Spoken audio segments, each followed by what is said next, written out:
Olá, seja bem-vindo ao canal Acontece nos Livros, a casa da literatura brasileira contemporânea. Eu sou o escritor Wisner Fraga. Se você ainda não conhece o meu canal de minicontos, eu peço que você dê uma passada por lá e faça uma visita. Eu vou deixar aqui na descrição desse vídeo o link então para o canal. Esta semana eu coloquei um miniconto inédito lá. Esse miniconto se chama O Naufrágio Encapsulado. Eu agradeço muito se você puder passar por lá para dar uma conferida nesse canal de minicontos que eu faço com muito carinho. E se você quiser comprar algum livro que eu comento aqui no canal de algum desses autores, eu peço que você dê preferência aos links que estão na descrição dos vídeos, né? Assim você ajuda o canal também. Muito obrigado.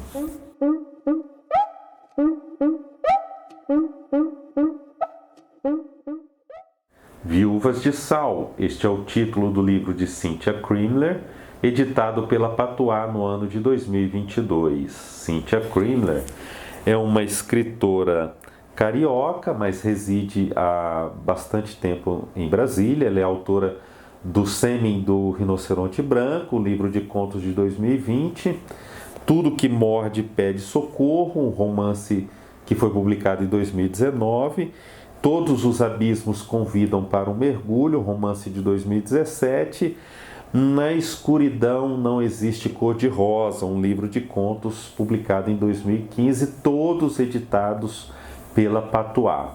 Ela é autora também de vários outros livros, né? Ela já foi finalista do Prêmio São Paulo de Literatura no ano de 2018 e foi semifinalista do Prêmio Oceanos no ano de 2016. Bom, antes de começar a falar deste romance aqui, Viúvas de Sal, eu quero parabenizar a editora Patuá por este belo projeto gráfico, né? A começar por essa capa, né? Uma capa bem emblemática, bonita, que representa muito bem a trama que você vai encontrar ao ler este romance aqui novo de Cynthia Crimler, né? A Cynthia Crimler continua então neste livro o projeto literário dela, que é o de denunciar, né, as incontáveis injustiças cometidas contra pessoas numa sociedade excludente, selvagem e também muito conservadora. A história deste livro se passa no fictício Porto do Xarel, onde 6 mulheres protagonizam a história. Elas são responsáveis por uma cooperativa de pescadoras e exercem o poder e a solidariedade em um local que foi abandonado pelo poder público. A trama se passa num pós-pandemia, em uma comunidade que ainda sente demais os efeitos devastadores dos quase 2 anos de falta de políticas públicas para ajudar então esses pescadores enquanto uma pandemia matava muita gente. A narrativa da obra é em primeira pessoa, mas é um narrador em primeira pessoa que é onisciente, né? Nós temos a impressão nítida desse narrador onisciente que chega até a julgar as personagens. Esse narrador em primeira pessoa, que é também onisciente, ele sabe de tudo, faz com que justifique, né, o enorme poder que ele exerce nessa narrativa.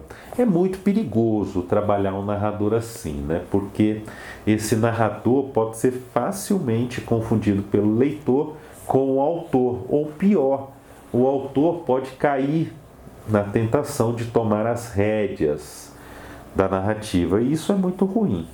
Mas Cynthia Crimler não cai em nenhuma dessas armadilhas. Nós tentamos então, ao longo de pouco mais de 100 páginas, acompanhar as histórias dessas 6 mulheres, dessas 6 protagonistas, mas também de vários outros personagens ali do local que desfilam aqui por este livro de Cynthia Crimler. Os capítulos são curtos e, portanto, né, são vertiginosos. O início do romance mostra a narrativa ali segura, muito segura de Cynthia Crimler. Uma cena que eu acho bem, mas bem forte, né? O corpo de um bebê é trazido pela maré. E quem encontra esse corpo desse bebê é Tonha, sem dúvida, a personagem mais forte do romance, né? Tonha divide, né, esse protagonismo com o pastor pedófilo Ezequiel. De certa forma, Ezequiel é a antítese de Tonha, né? Enquanto Tonha representa a esperança, representa a força, Ezequiel representa o patriarcalismo e o poder por meio da mentira, o poder pelo poder e também muito abuso de poder. Estas mulheres, estas viúvas da cooperativa, são unidas pelo sofrimento, né? Cada uma tem uma história de muita dor e também são unidas pela tentativa de sobreviverem a esse mundo em que o poder parece pertencer sobretudo aos homens. Há uma refugiada de Guiné-Bissau, há uma outra mulher que é lésbica, como ela mesma, ela grita em determinado momento aqui do romance, antes de um culto. Há também uma mulher que abandonou a profissão de advogada, ela é também fugitiva e encontra refúgio ali nessa cooperativa de mulheres, né? Ao longo deste romance aqui, Viúvas de Sal, nós vamos conhecendo então as histórias de cada uma, com mais ou com menos profundidade. Vamos conhecendo então a dinâmica dessa sociedade, desse lugarejo, né? As relações entre as diversas personagens, as convergências entre todas as histórias, as dificuldades, as superações, né? Portanto, a história, como eu já disse aqui, dessas 6 mulheres, sobretudo assombradas por um pastor todo-poderoso, assombradas mais até por esse pastor do que por João Galafuz, né? Que é uma entidade que faz parte do folclore, principalmente Pernambuco, e que é trazida aqui a este romance por Cynthia Crimler, né? Bom, é um romance de Cynthia Crimler, né? Então, só isso significa que é um bom romance. Eu gosto muito da literatura dela, acho que ela é uma das grandes escritoras brasileiras em atividade, né? Mas o livro, eu considero, traz alguns pequenos problemas, né? Contar a história de tantas personagens em tão poucas páginas é algo muito complexo. O leitor acaba se perdendo em meio a tantos nomes e a tantas histórias, né? Um personagem ou outro acaba sendo negligenciado ao longo do romance, ao longo da trama, né? Como são muitos e muitos personagens, não é possível que a autora aprofunde a história de cada um deles. Então, um ou outro acaba sendo negligenciado, né? Tudo acaba sendo vertiginoso demais, as histórias se desenrolam em poucos parágrafos, né? Às vezes em poucas frases, de forma muito objetiva, né? Quando eu acho que a Cynthia Crimler poderia se ocupar mais dos detalhes, né? Fazer transições mais suaves, né? Eu tive a impressão várias vezes de que a narradora queria meio que se livrar da história, né? Queria contar de maneira muito rápida tudo o que sabe, né?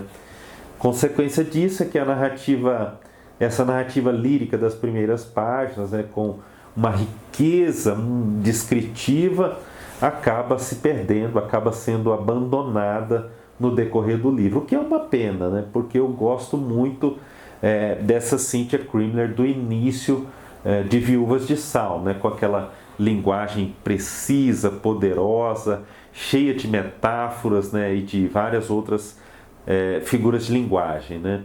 Uma linguagem, uma narrativa que não poupa o leitor, né?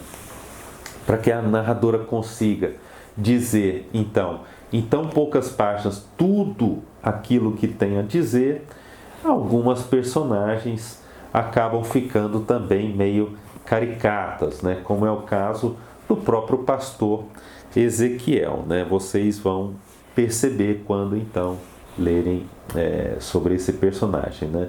Acho que se Cynthia se ocupasse mais de personagens que prometem boas histórias, né? Dividindo de maneira mais eficiente o protagonismo entre essas 6 mulheres, eu acho que nós teríamos um romance mais rico, né, que poderia render aí, eu imagino, umas 300, 400 páginas ou talvez até mais, né? Eu fiquei com essa vontade de conhecer melhor, por exemplo, a Sebastiana, a Josefa, né? Até mesmo a Tonha e a Cissa, né? Que ocupam mais partes dessa narrativa.